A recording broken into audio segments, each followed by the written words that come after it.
Lori, why? I didn't lie! When Ben and I asked how things went with Dr. Galvin, you said fine. Everything is fine. If everyone would just leave me alone, everything would be fine. You're living a lie.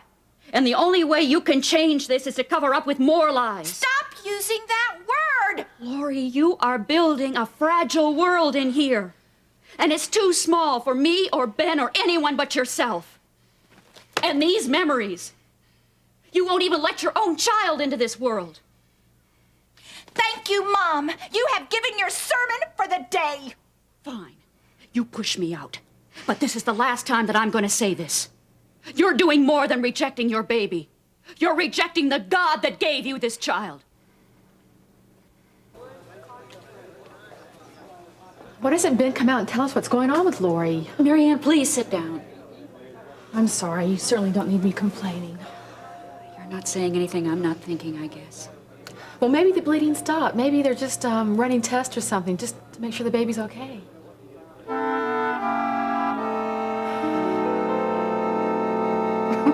Babs, that's easy for you to say. No, I really think he has the best of intentions with the video equipment. Yeah, well, it's computers and that kind of thing, too. But, well, I know he's taking him to the college and things like that, but still, I just want to spend time with him myself. Yeah, well, I know. I'll try. We're home, Mom. Hey, I gotta go. I'll talk to you later. Hey, Will! What are you doing back so soon? Well, Grandpa didn't feel well, so we came home. Daddy, are you... No, I was just tired, that's all. You want me to call you doctor? Certainly not. All he's gonna do is tell me to take a nap. No, wait, it's not more serious than that? Mim, no. Okay. Well, guess that gives us a little unexpected time together, huh? Well, not really. Eric's gonna do a little job for me. Oh, really? Yeah, Grandpa wants me to help him figure out how much money he made last month. Well, just Hollister Mall, Eric. Now, would you go upstairs and get the printouts of last month's receipts? I left them in your room. Okay. Now, wait a minute. Stop right there. For once, that computer can wait. Ma'am. Now, Daddy, I don't even want to hear anything from you. I am not interested in what Eric wants or what you want. Spending time with my son is something I want, and I think it's something I'm entitled to.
You don't have to be unpleasant about it, Oh, Mim. no, we're never unpleasant in this house, are we? No, we're always very proper and congenial, as long as you get your way. Right, Daddy? I haven't the slightest idea what you're Oh, talking about. no, of course not. Well, I'm sorry if I have to be unpleasant, because unfortunately, that's the only way I ever get a chance to see my son.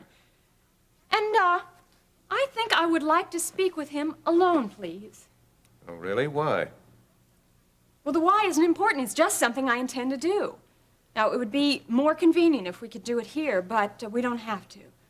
Well, certainly. Please do. You're really mad at me, huh? No, Eric, no. It's just that I wish you would be a little more considerate of my feelings sometime. I'm sorry. Well, come on. Let's have a little chat here, okay? You tell me, how was your visit to the college? We had a good time. I saw Dean Clark and Miss O'Connor. Oh, how nice. They say hello. Well, you'll have to say hello to them, too, if you see them again. Do you tell me exactly what happened to your grandfather? You mean about his not feeling well? Right. Well, we were standing in line at the planetarium, and he asked me if I minded if we went home. Well, why? Did he seem like he was in pain? You really love him, huh? Yes, I do. Yet you fight a lot? Well, in our case, I think it's just a sign, Eric, that we care enough about each other's feelings that we need and want to work things out. That's not what it meant with you and Dad. No. No, it didn't. Do you think you'll ever marry him again? Oh, Eric, I don't think so. But see, this is really part of what I wanted to talk to you about. You know, from your father's phone call earlier, I'm sure that you figured out that he doesn't really like the idea of you being here. Yeah? Well, even though he feels that way, I'm sure that even he realizes that what's really, really important is whether or not you like being here. So do you? You know I do. Oh, I'm glad to hear that. I really miss this place.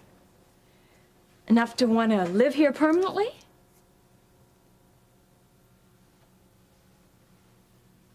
Gee, I don't know, Mom.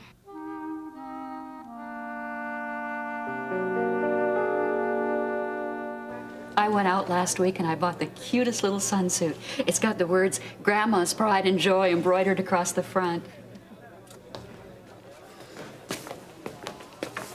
Ben, what's happening? How's Lori? Well, it's a little touchy right now, but we brought the contractions under control. Then she's gonna be all right? Hopefully after the surgery. Surgery? Yeah, she's being prepped right now. And the baby? The heartbeat's been good, strong all throughout. What kind of surgery? Cerclage? Yeah. What is that? Well, in simplest terms, we strengthen the cervix by sewing it up. Is it a serious operation?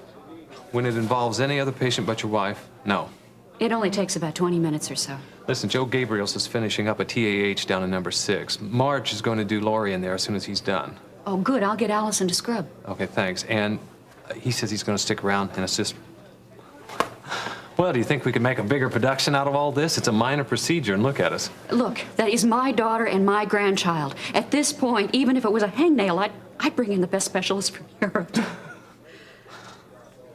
And how's Lori taking it?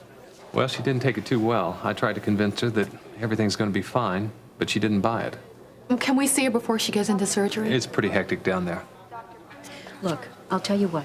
Why don't you come down to the OR with me while I make arrangements with the scrub nurse? And then we can see Lori just before she goes in. Okay. All right, I'm going to go talk with the anesthesiologist, and then I'll meet you down there. Right. Bye-bye.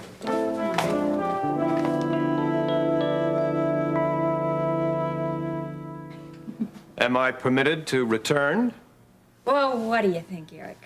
I think we should let him in. Oh, thank you both very much. Oh, come on, Daddy, lighten up. Oh, I'll try. Wait, you aren't going to work there. I thought you were going to rest. Oh, this little bit of work will be restful. Oh, confound that woman. How can she be so incompetent? Daddy, what's wrong? Well, I'm missing an important file. I told Mrs. Van Winkle to put it in my briefcase. Mrs. Van Winkle? What happened to Brooke Collier? Oh, she got married and, of course, had to go on a honeymoon. Well, that's nice. No, it isn't, because the agency sent me an incompetent. You know, I might just be able to catch her at the office. I rather doubt it. It's past 5:30. Well, Mim, it's barely 3. No, Daddy, you left for the college at 3, remember? Well, I guess my watch is stopped. What time is it, Eric? You know, what you were saying about having a difficult time with this new woman, well, if that's the case, why don't I come on down to the office and give you a hand? Well, we tried that once before with some rather disastrous results, remember? Eric? Just a second, Grandpa. Yeah, but Daddy, that was some time ago, and now that I have worked at the OPD, I think I've gotten pretty good. I don't need pretty good. I need perfect. Yeah, but still, until she comes back, don't you think I could be a help? I don't know. Eric? I can't find it. I've lost my watch, Grandpa.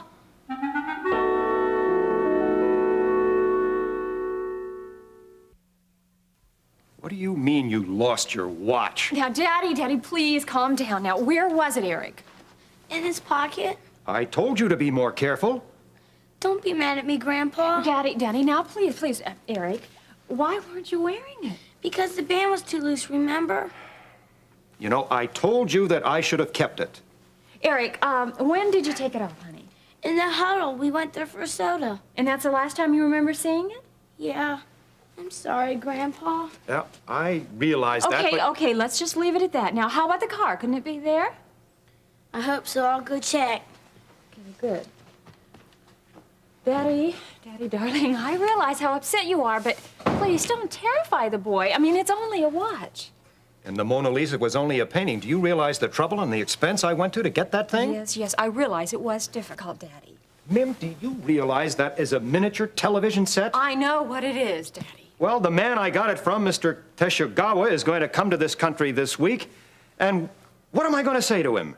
Well, why on earth would you owe him an explanation? Well, he'll want to know whether Eric liked the watch or not. I'm surprised you'd have any qualms about lying to him. Well, his tolerance of Americans at this moment is minimal at best. But, Daddy, what's really important here is Eric. Now, if that watch is lost, he's going to be very, very upset, and the last thing he needs is a guilt trip laid on him by you. It's very obvious that you've missed the point of the whole thing. No, the point here, Daddy, is that people are more important than things. And I want to make that thought very clear here. You know, I think I'll call the restaurant. What's its name? The Huddle. Well, it's just possible that somebody may have turned it in. Well, don't you think we ought to wait and see if it's in the car? It's not in the car. Yes, I want a Kingsley listing, please. The Huddle restaurant. If he had found it, he'd be back here by now. Yes, what is that, please? Thank you very much. You know, it isn't entirely impossible that somebody stole it. There were certainly a lot of shady-looking characters when we were there, not the least of which was the waiter, who was a young, smart-aleck black kid. Oh, really? And he was very much interested in the watch, too, I might Daddy, add. please, don't start making any accusations. Come on, It's not there. Yes. I was in your establishment earlier, and it's just possible we may have lost a watch, a rather special one. It has a television set in it. Has anyone turned it in? No, I am not Dick Tracy, and this is no joke. Now, get me the manager. Oh, you are the manager. Well, fine. This was a young man, slender, black. He's not there. I see. Do you know his name? All right, thank you very much. I may be calling you. Well, he is not there. His name is Monk. And Eric, remember, he bumped into you just before we left there. And you know, I'll bet you he picked your pocket.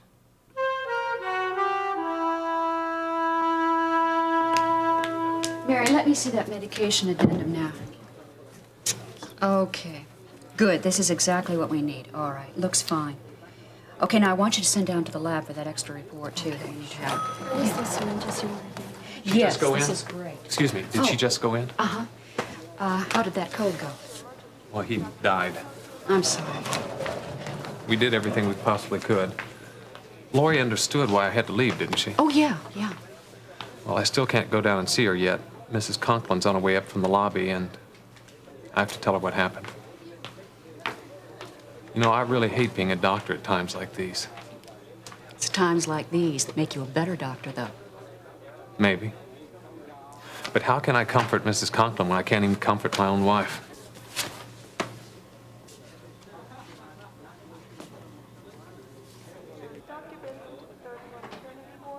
Ben, we're like gold that's tested by fire, remember? The fire burns away all the impurities, and what's left behind is more valuable, more refined. Yeah, but why does he have to use my child? Because that baby's one of the most precious things in our lives. And what God wants to give to us can only be gained at great cost.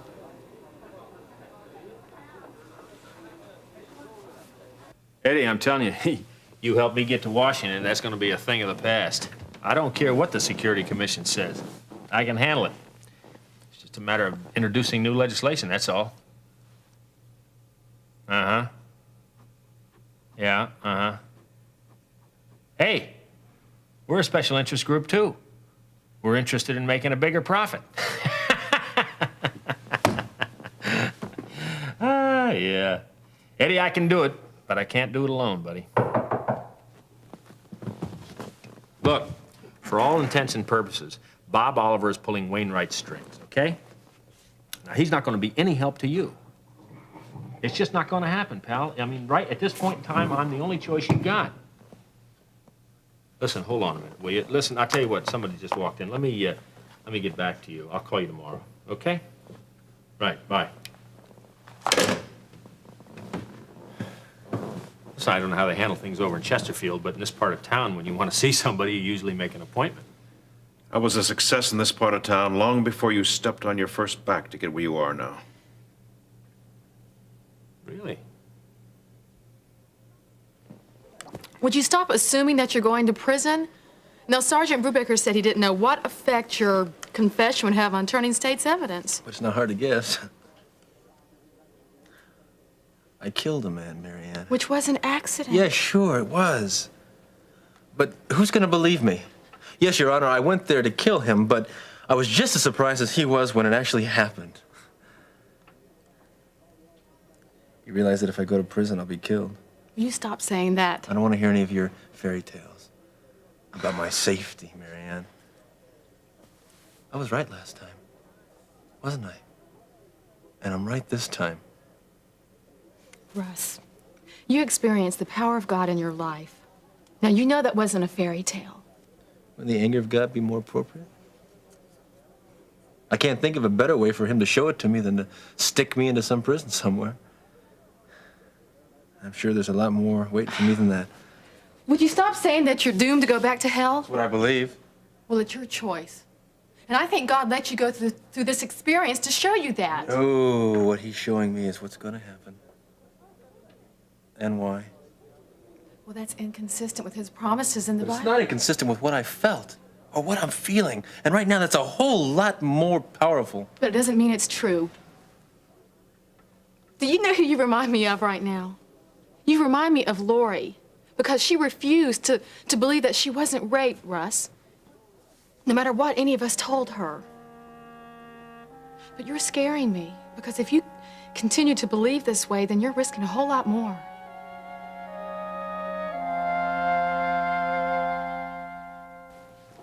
I wasn't aware we had anything to talk about. Maybe if you thought real hard, you might come up with it. Yeah, maybe. But then if you told me, it'd save us both a lot of time, wouldn't it? I understand Kate got some flowers this morning. That's right. She was very appreciative, and of course, she thanked me for them. Oh, why would she thank you when they were from me? Because they weren't from you. I sent them. I have a florist who assures me that's not true. Well, he's sadly mistaken. He told me he prepared the order himself and put a card in it. And he has a witness. His son made the delivery to a very distinguished man in a gray plaid coat. A nice coat, Lee. Thank you. Yes, I remember the delivery very well, but there was not a card. You want to hear my version? I'm sure I know it, but please. All right. This morning I decided to order some carnations for Kate. Aren't roses more your style? Actually, yes, I sent Kate carnations for sentimental reasons. On our first date, there were carnations on the table, and I took one out of the vase and gave it to her. She saved it for years. That's very touching, Dave. But I thought this was my explanation. Actually, the reason why I ordered carnations, not important. Only to me, but why should that be a consideration? The fact is, I did. And I also did not include a card because I realized I was going to be there to deliver my message in person. Oh, and here, Kate, these are from Dave would be inappropriate, right? Listen, I'm trying to be reasonable about this. Do you want to listen or not? Is there much more? Just this. There was not a card when those flowers arrived. I don't care what any kid says, all right? And I just assumed that those flowers were the ones I sent. And under the circumstances, that's a natural assumption. I don't think you can prove they weren't. No, I can't, but the burden of proof doesn't rest on me. Okay, listen, I don't think I have nothing else to say on this matter. Spoken like a politician. So, if that's what you came to see me about, why, we did. Listen, Dave, I'm really sorry, but I've got a couple important calls I've got to make here. Well, they can wait. Did I tell you what happened at the fundraiser? You proposed a toast, and when I responded to your good faith by taking a drink of my punch, I discovered that somebody had poured a great deal of vodka into it. Is that right? It's since occurred to me that anyone who would try to pass off another man's flowers as his own might get a cheap thrill out of trying to get a reformed alcoholic to take a drink. Listen, first of all, there's no such thing as a reformed alcoholic, and I suggest you spend a little more time at AA. Now, I also happen to feel that you're getting paranoid. Are you disappointed it didn't work? I'm disappointed that you stooped to manufacture a scapegoat for these things. Meaning that there was no vodka in my drink, and the incident with the flowers didn't happen. Meaning I had nothing to do with either one of these things. Now, what possible reason would I have for that kind of behavior? Only one I can think of. Kate. Now tell me, what was the reason for the $10,000 bribe at the fundraiser? For me to stay out of Kate's life? To let your relationship with her take its natural course? Or something like that, anyway. It seems to me you took the money. But I didn't agree to the terms. Oh, and now you're accusing me of playing dirty? Let's go. Is that an admission? No, that's simply an observation, my friend. Well, I guess there's only one more question then, right? Should Kate know about the bribe? What do you suppose she'd think of you if she did know?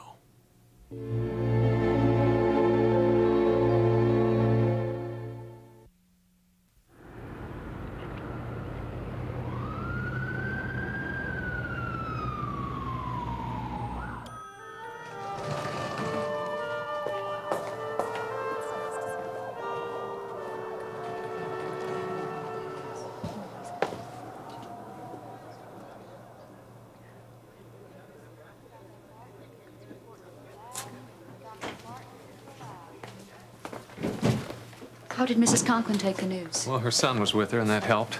But it's never easy. Has there been any word from Marjorie yet? No. Okay, Laurie should be out of surgery now. I think I'm gonna go down and see how things went. I think I finally have enough courage to be able to come with you. Okay. Oh, you're just the two I was looking How'd it for. go? How is it? It went beautifully, no complications. Oh, thank the Lord. Thank you, Marge. We really appreciate it. We're not out of the woods yet. I'm still really concerned about that tear in the uterine wall. If that ruptures, we're... It can't. It won't. Come on, Terry.